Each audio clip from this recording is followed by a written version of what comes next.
아버지 하나님 말씀 보겠습니다. 사도행전 2장 1절부터 4절까지입니다.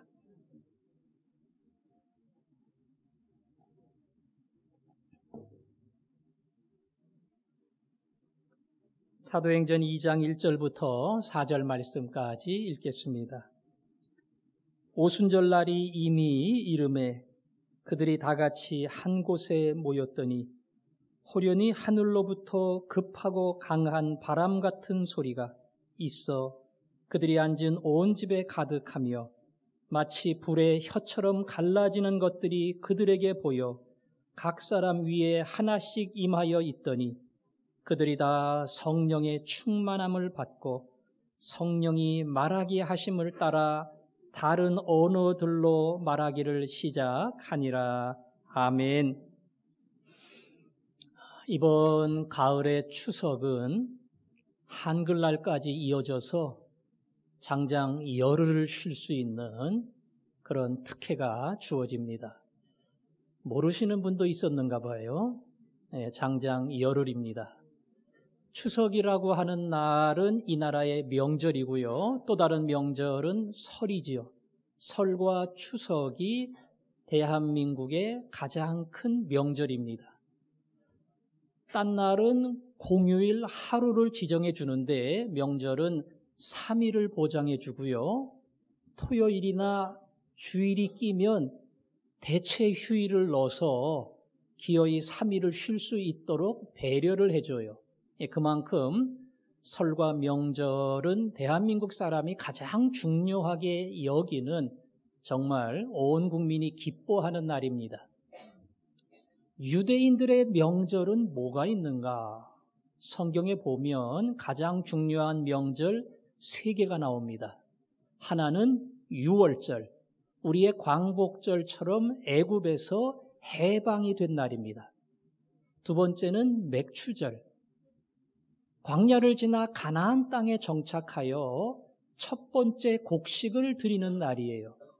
세 번째 초막절, 40년 광야 생활을 지나오면서 거기에 장막, 초막으로 나그네 생활했던 것을 기억하는 그날입니다.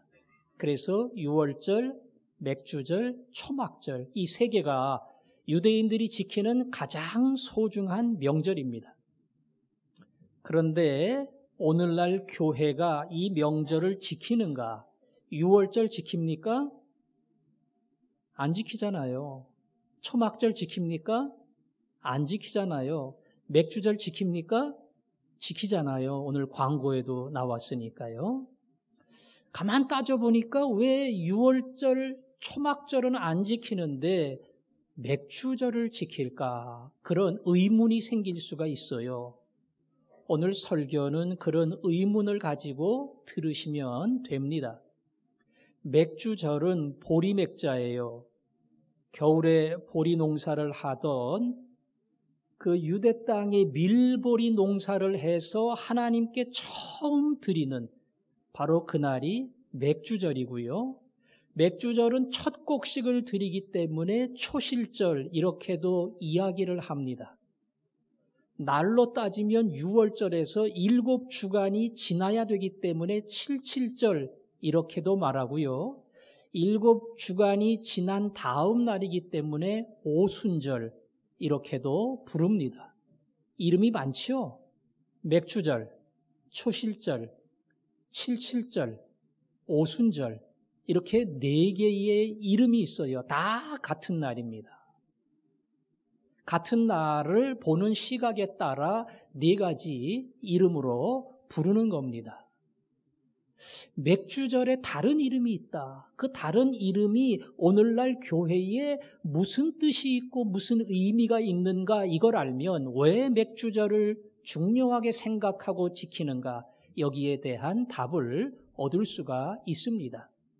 그 해답이 될 만한 내용이 사도행전 전반부에 나옵니다.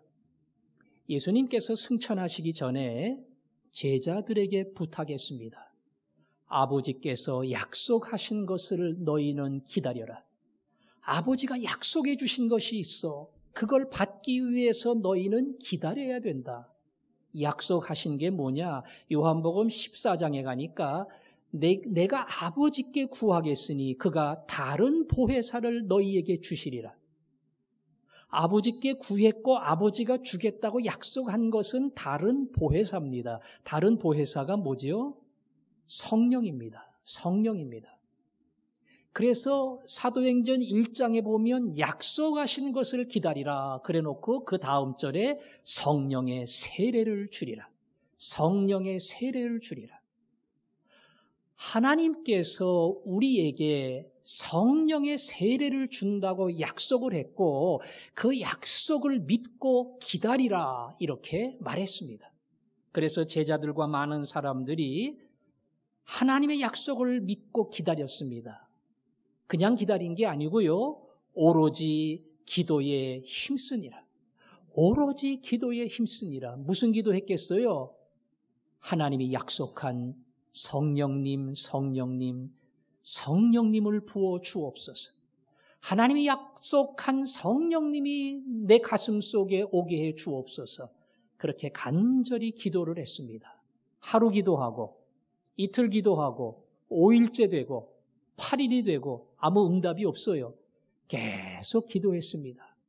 열흘째 되는 날, 그날이 맥추절이고 오순절이었습니다. 그날 기도하다가 놀라운 체험을 했어요.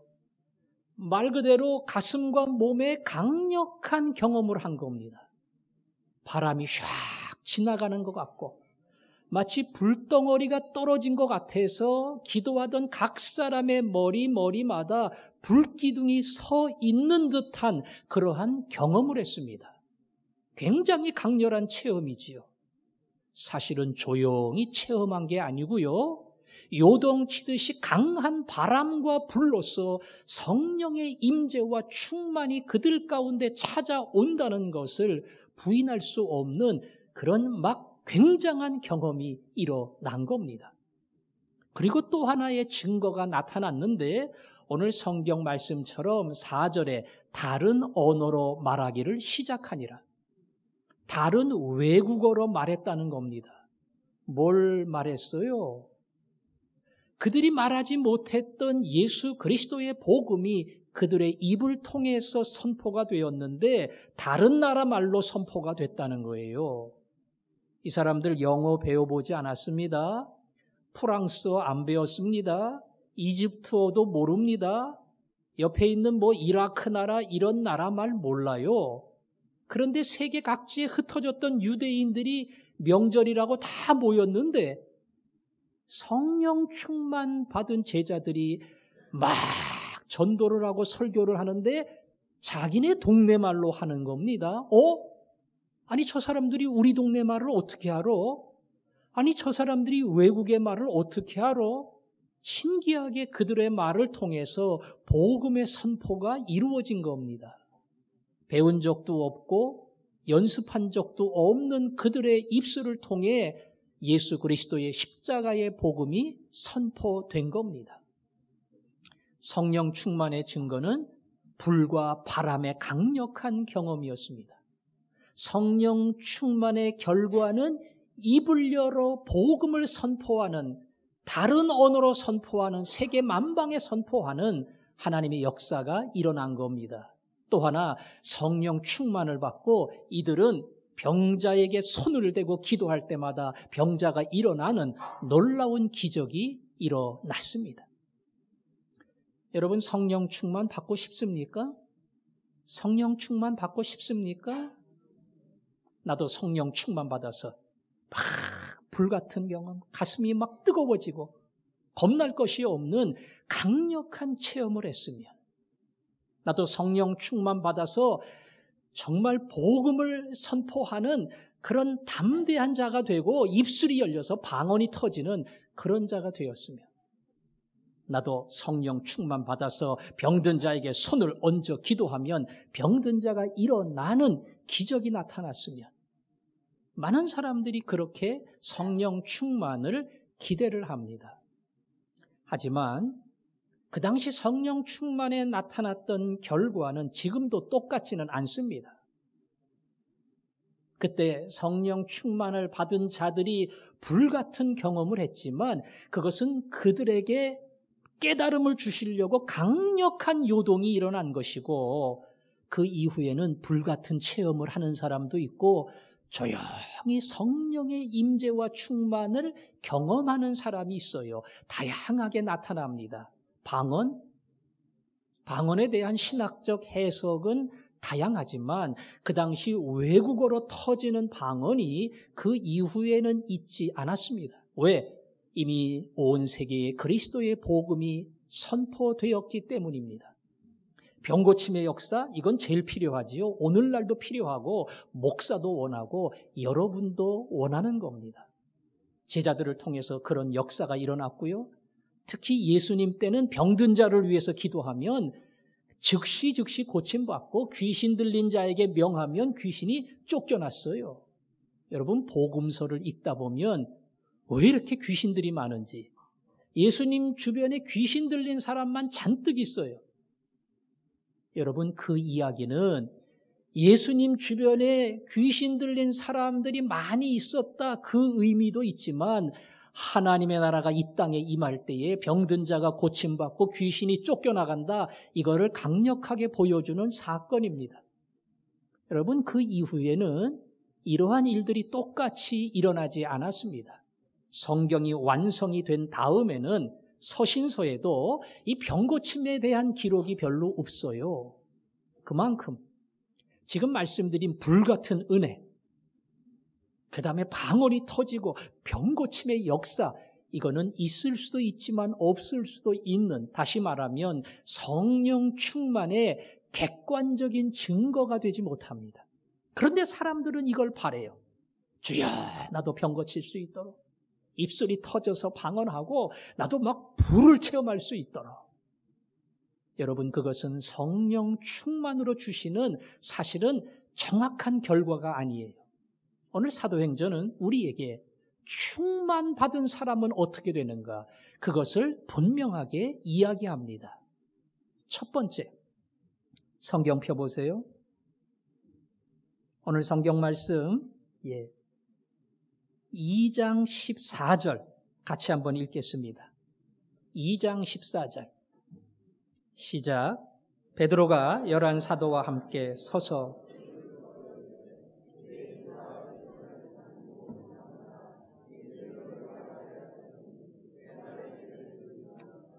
베드로가 11 사도와 함께 서서 소리를 높여 이르되, 맨 끝에 보니까 내 말에 귀를 기울이라.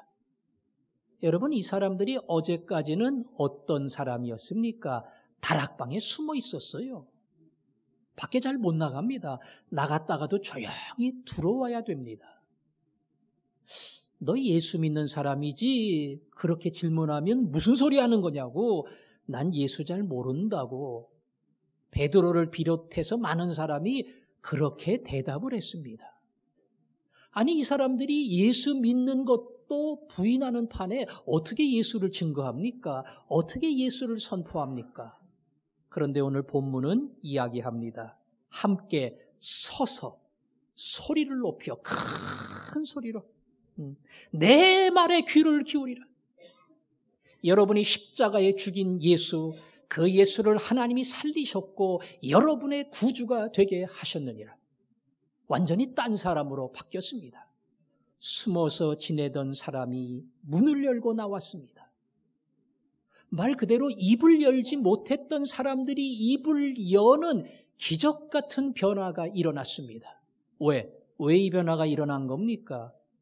왜 기대할 수 없는 인생의 놀라운 전환이 일어난 겁니까? 한 가지입니다. 성령 충만. 기도하면서 못 나가던 사람들이 성령 충만의 역사가 있을 때에 소리를 높여 복음을 증거하는 담대한 사람으로 바뀐 겁니다. 성령 충만의 증거는 뭐냐? 담대함이에요. 예수 믿는 것이 이렇게 좋고 하나님의 아들과 딸로 사는 것이 이렇게 큰 영광이고 어디 가도 예수 믿는 것을 자랑하고 싶은 마음, 하나님이 신앙에 대한 만족감, 행복감, 기쁨, 성령 충만을 받을 때에 그것이 가득 채워집니다. 이것이 성령 충만의 결과입니다. 또 하나 성령 충만의 결과는 무엇이냐? 4장 보겠습니다. 4장 19절.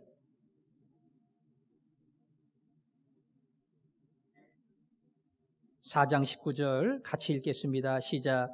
베드로와 요한이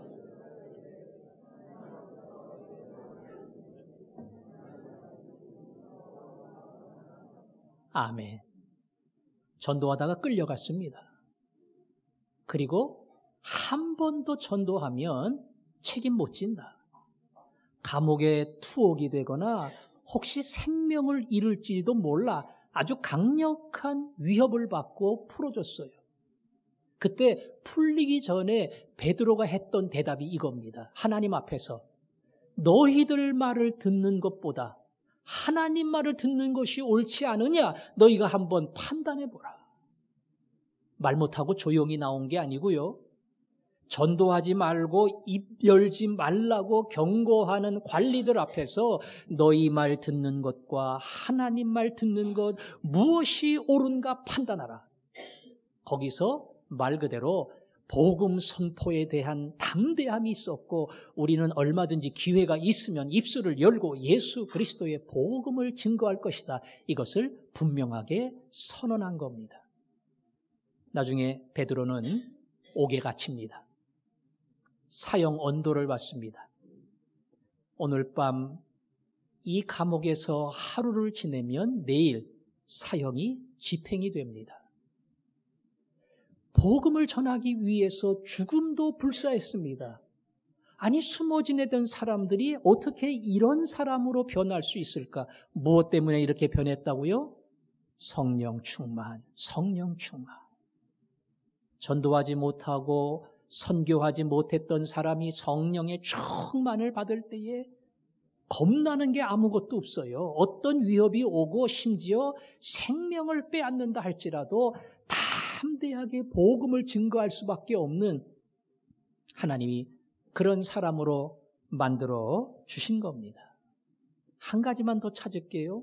성령 충만의 결과는 뭐냐? 사도행전 2장 44절 45절 같이 읽습니다. 시작.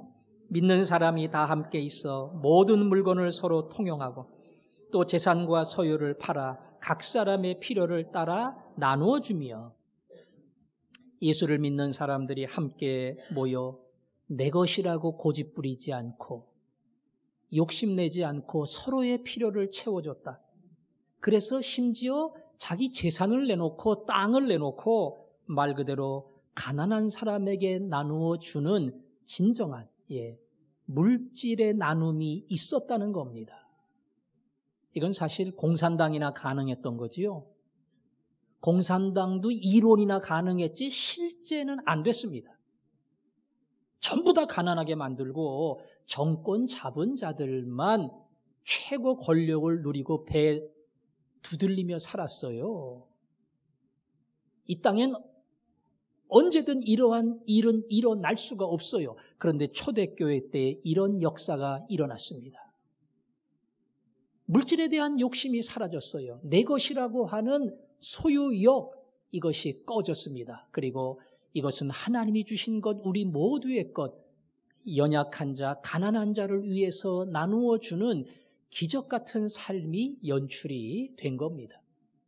그래서 사람들은 그들을 향해 뭐라고 했는가? 47절에 보니까 47절 하나님을 찬미하며 또 온 백성에게 칭송을 받으니 온 백성들이 예수 믿는 사람을 칭찬했습니다. 어쩜 저럴 수가 있을까? 아니 자기가 직장에서 돈 번 거잖아. 자기가 사업해서 돈 번 거잖아. 자기가 고생해서 집을 마련하고 땅을 마련했는데 어떻게 저것을 팔아서 가난한 사람에게 줄 수 있을까? 진정한 삶의 변화가 일어난 겁니다. 어떻게 이것이 가능했습니까? 무엇 때문에 가능했습니까? 성령 충만이 이들의 의식을, 이들의 삶을 바꿨습니다. 왜냐하면 이 모든 삶의 변화가 사도들의 가르침으로 시작된 것이기 때문에 사도들의 성령 충만의 결과는 담대함과 복음 선포로 끝나지 아니하고 그들의 삶이 새로워지고 뒤집어지고 예수 그리스도의 청지기로 살아가는 놀라운 인생으로 변했다는 겁니다. 여러분, 성령 충만의 결과를 막 뜨거워지는 것으로 기대하면 안 됩니다. 성령 충만 받으면 방언이 터진다. 그것도 아닙니다. 성령 충만 받으면 병든 자가 일어나는 기적을 내가 일으킬 수 있다. 아닙니다. 오늘 사도행전이 보여주는 성령 충만의 분명한 증거는 예수를 믿고 산다는 것에 대한 뜨거운 감사, 감격, 자부심, 만족감, 이게 성령 충만 받은 사람에게는 꽉 찹니다. 더 나아가 성령 충만 받은 사람은 이 행복을 전할 수밖에 없어요. 예수 믿고 하나님의 자녀가 되는 이 기쁨을 나눌 수밖에 없어요. 그래서 전도하게 만들고, 성령 충만 받은 사람은 더 이상 내 것이 없습니다. 다 하나님이 주셨어요.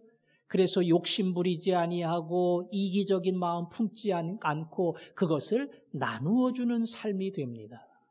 이게 성령 충만의 증거입니다. 사도행전이 보여주는 성령 충만의 가장 분명한 증거예요. 그런데 성령 충만 받아서 방언해야지, 병 고쳐야지, 이거는 사도행전의 길로 가는 게 아니라 내가 원하는 길로 가는 겁니다. 사도행전의 길은 말 그대로 담대함과 복음의 증거와 변화된 인생. 여러분 모두가 성령 충만 받기를 원합니다. 성령 충만 받고 오늘 사도행전이 보여주는 이 놀라운 전환, 마음의 담대함. 예수 믿는 게 너무나 좋아요. 왜 이렇게 기쁜지 말로 할 수 없어요. 그리고 자꾸 전하고 싶어요. 누구한테 이야기하고 싶어요. 그리고 더 이상 욕심이 없어요. 주님을 위해 살고 싶은 마음. 이 성령 충만의 열매, 성령 충만의 결과, 이런 것들이 여러분 안에 가득하기를 주님의 이름으로 축원합니다.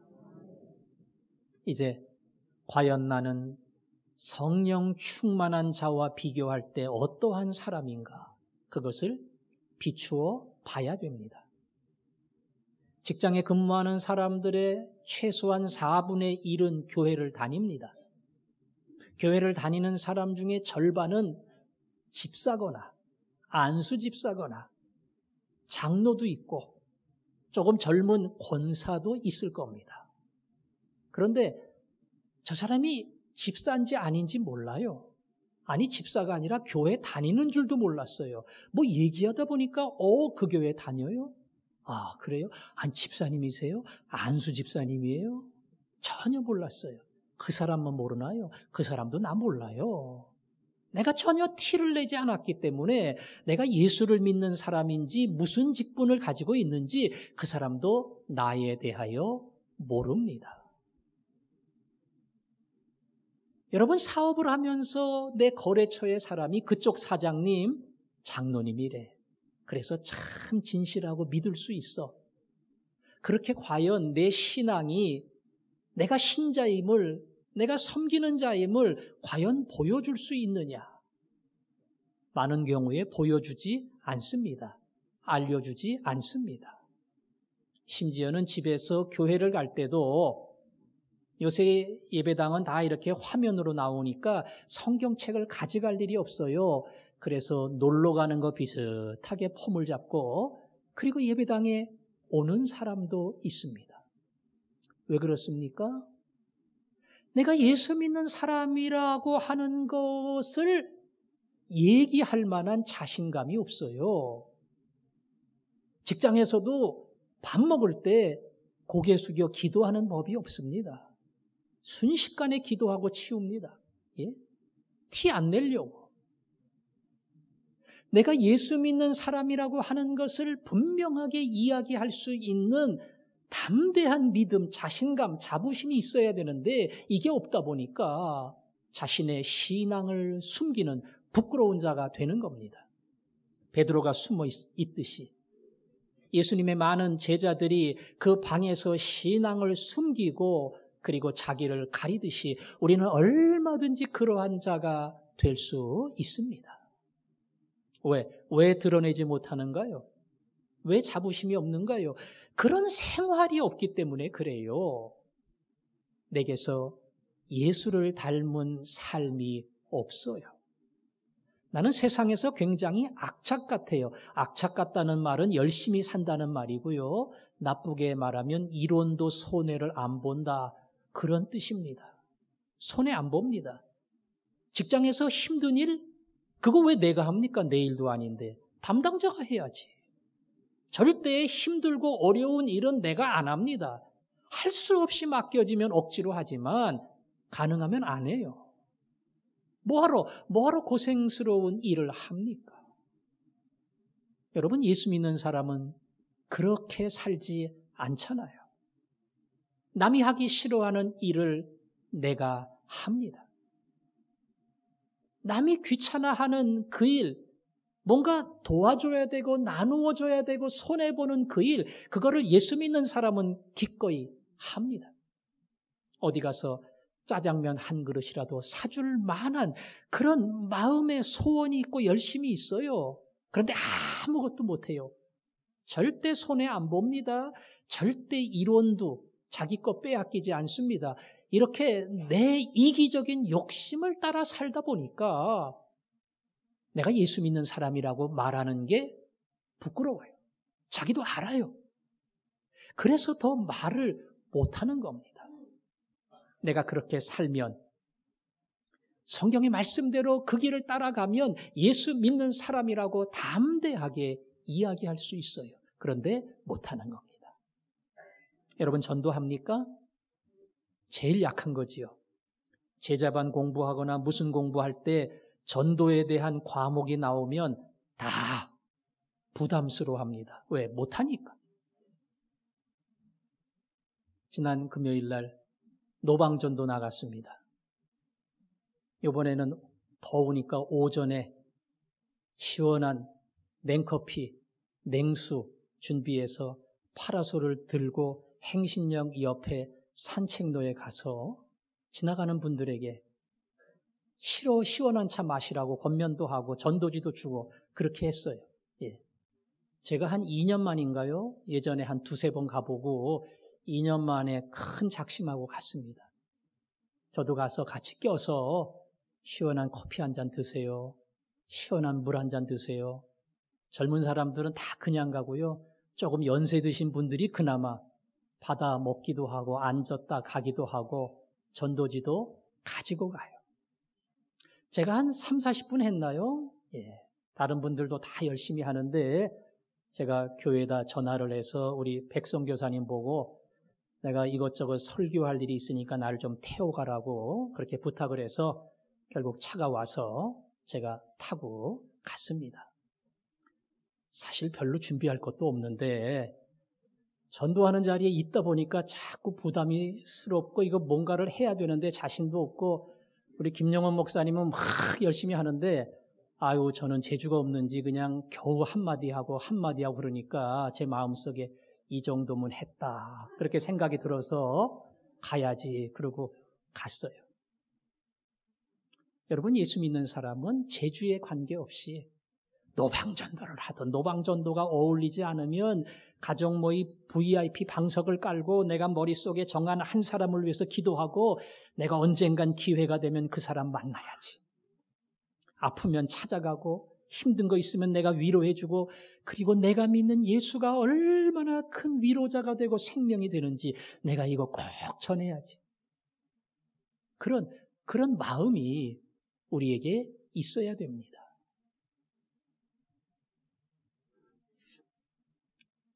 동네에서 그런 일을 여러분 시작해 보십시오. 저도 시작을 합니다. 우리 아파트도 경비 아저씨들이 제가 목사인 거 다 알아요. 한 번도 얘기한 적이 없지만 목사님 이렇게 간혹 저를 부르고요. 교회차 가끔 세워놓으니까 알고 뭐 대충 보니까 알고 우리 라인에 사는 사람도 몇 명은 제가 목사인 줄 알아요. 제가 1층이니까 가끔 가다 보면 엘리베이터 앞에 사람들이 서 있습니다. 제가 인사를 잘해요. 애들한테만 제가 인사를 잘해요. 애들은 좀 만만하니까. 근데 어른들은 몇 명은 저를 아니까 인사를 하는데 다른 사람들은 이 동네, 이 라인에 사는 사람인지 놀러 온 사람인지 잘 모르니까 그냥 삐쭉삐쭉 보다가 들어갑니다. 제가 그런 생각이 들어요. 놀러 온 사람이든 누구든 뭐 인사하면 받든 안 받든 그 인사 자체가 따뜻한 마음의 전달이고 지나가다가 우리 교회를 보고 아, 예수 믿는 사람 역시 달라. 그런 그리스도의 향기를 풍기지 않겠는가. 그래서 어떻게 하든 하여간 더 많은 사람에게 인사하고 더 많은 사람에게 복음의 문을 열 수 있도록 노력을 해야겠다. 그런 마음의 결심이 있어요. 그렇게 하고 싶어요. 근데 잘 안 됩니다. 왜 안 됩니까? 마음은 있지만 행동이 안 따라오고 성격이 잘 안 풀리고 내성적이라서 말도 먼저 못 걸어요. 그게 변하려면 베드로가 변했던 것처럼 성령 충만.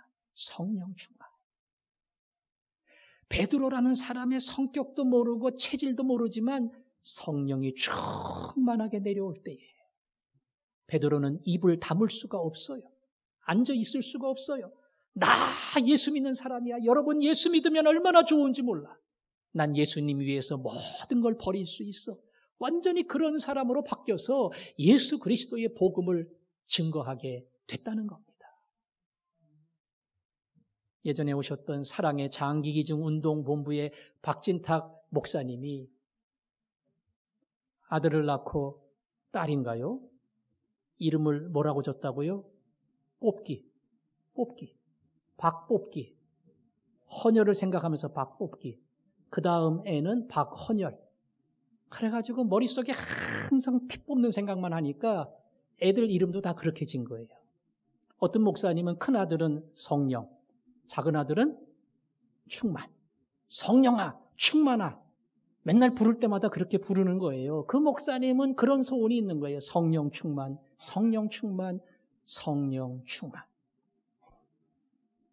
여러분 성령 충만 없으면 죄송하지만 그냥 그렇게 살다가 끝나는 거예요. 5년 전이나 지금이나 10년 전이나 지금이나 가슴에 감동도 없고 열정도 없고 변화도 없고 그냥 그 모습으로 살다가 끝나는 겁니다. 저는 여러분 마음속에 성령의 충만을 사모함이 있다고 믿습니다. 그리고 진짜로 그게 있어요. 예수 믿는 사람은 다 그게 있어요. 성령 충만 받고 싶습니다. 성령 충만함 받아서 정말 주님이 쓰시는 인생이 되고 싶습니다. 그런데 그걸 꽉 눌러놓고요. 믿는 자의 마음속에 있는 이 소원을 자기가 부인하고 밀어놓고 외면하면 이 성령 충만의 기회조차 받지를 못해요. 여러분 그렇게 살다가 갈 겁니까? 주님이 우리에게 주신 인생 성령 충만해서 주님이 기뻐하고 주님이 사용하는 하나님의 자녀로 인생을 드릴 겁니까? 오늘 방법은 하나밖에 없습니다. 약속하신 것을 기다려라. 그리고 기도. 사모함을 가지고 주여 나를 도와 주옵소서. 제 나약함을 아시지요. 제 결심이 얼마나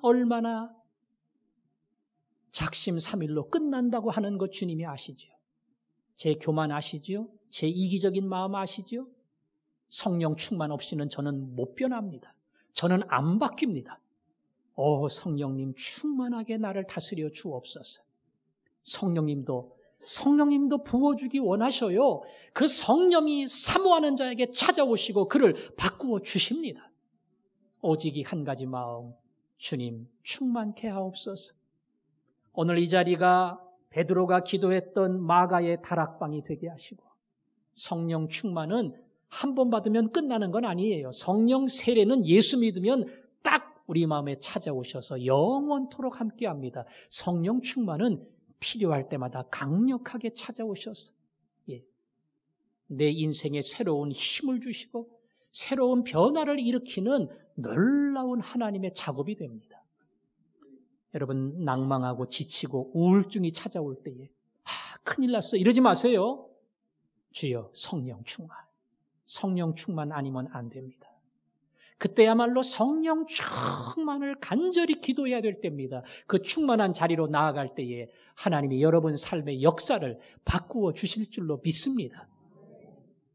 오늘 그 사모함으로 주여 성령 충만을 기다립니다.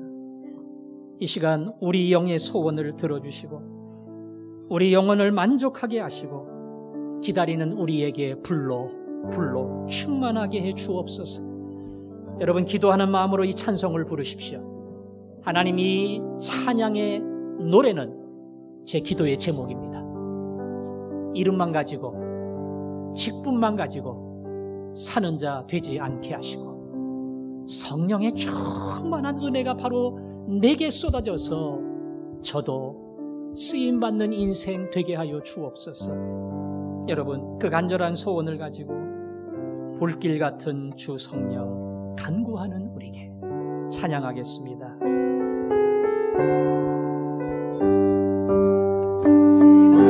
같은 주 성령 간구하는 우리에게 지금 강림하셔서 영광 보여주소서.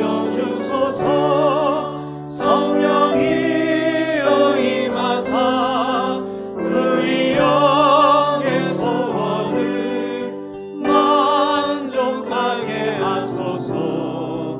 기다리는 우리에게 불러 충만하게 하소서. 이제는 우리의 우리 몸과 영혼과 우리 가진 모든 것 지금 바치옵니다. 성령이여 임하사 우리 영의 소원을 만족하게 하소서. 기다리는 우리에게 불러 충만하게 하소서. 는 것 다 바치고 기고빈 내 마음을 성령 충만하도록 주여 채워주소서. 성령이여 임하사 우리 영의 소원을 만족하게 하소서. 기다리는 우리에게 불러 충만하게 하소서.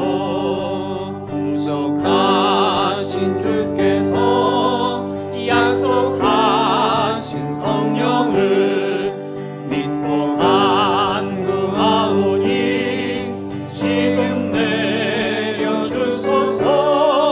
성령이여 임하사 우리 영의 소원을 만족하게 하소서.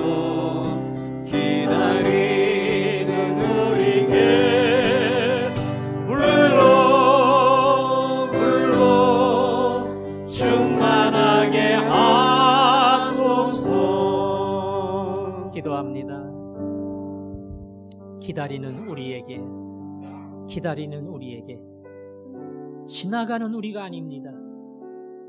그냥 듣고 지나치는 우리가 아니라 주여, 그 이야기가 제 이야기입니다.